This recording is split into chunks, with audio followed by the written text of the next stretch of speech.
Hello, this is Attic to Basement Estate Cleanouts with Raccoons and repeat customers. I had a job in 2007 that was the start of a relationship with a client. They had me cleaning out her aunt's house in Washington, D.C. And a few years later, getting a call that her father's condo needed cleaning out in Silver Spring, Maryland. And a few years after that, getting another call to clear out another property for her. In this episode, I want to talk about her aunt's house. The aunt was very elderly and had caught pneumonia, which had set her back so much that she wasn't allowed to live by herself anymore. So she had been moved into a very nice senior complex. Some of the items went to the aunt, some to the niece, and some went to Weschler's auction. The homeowner had been very involved with the Order of the Eastern Star. Her home office had lots of paperwork and lots of office supplies to prove it. I had 2 helpers work with me, and it took us 9 days to sort through this little 3-bedroom house for a total of 104 hours. Usually we work 9:30 to 3:30 with a half-hour off for lunch. We usually quit at 3:30 so we could get home before the worst of the rush hour traffic. Even though Washington was only 10 miles long on each boundary side of the District of Columbia, and I had lived 10 miles from the district line, it could take an hour to get home if there was any sort of traffic accident or if it was raining or snowing.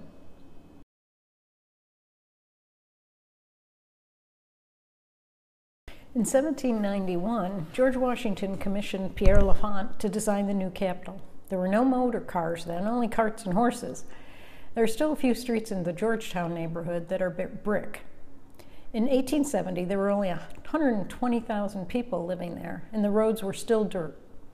That area gets snow infrequently, and when it does, too many people have no idea how to drive in that kind of weather. So between inclement weather and a lot of narrow streets that weren't built for a city bus and a dump truck to drive alongside each other, I decided 3:30 was our usual quitting time. After we had worked sorting through the rooms for 4 days, the auction company sent a crew to pack up boxes, wrap furniture, and load it on their truck, which took 4 hours. You will see from the photos there was a lot of nice wooden furniture and costume jewelry that went to Weschler's. We took some small items to the niece's house. In one of the photos you will see a rack of gowns in the background, and we took these to charity along with other clothing. The woman had worked in the government and definitely got invited to fancy affairs, partly through the Order of the Eastern Star. After the auction crew left, we still had the basement to sort through, and I met the junk hauler who took away 4 loads of trash.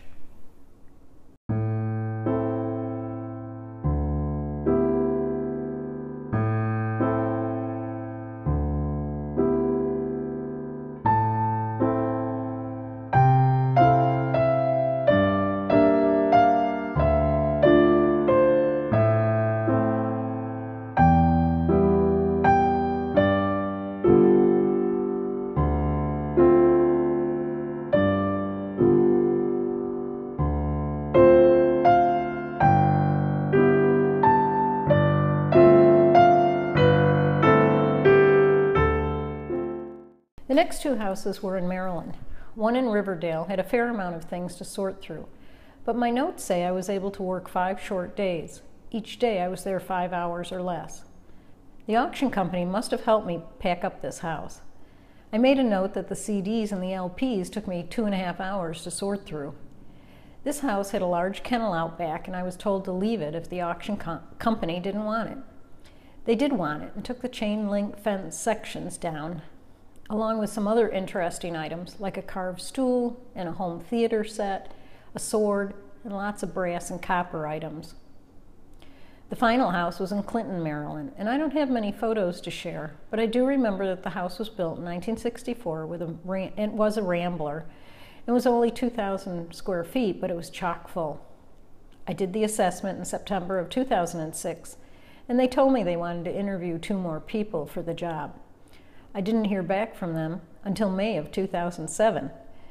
Then over 1 day in June and 4 days in July, I had 5 different helpers work with me to clear out all the rooms and the yard. There were 30 plastic bins of clothing under the deck on the back side of the house. I remember filling a minivan with these bins and sending my helper off to deliver them to the nearby American Rescue and the Value Village thrift store. There were Tom Swift and Dick Tracy books and toy trains and tools, bikes, and camping equipment. There was costume jewelry and a decorative glass shoe collection and Star Trek items. But the 30 bins of clothing were what made this house memorable to me.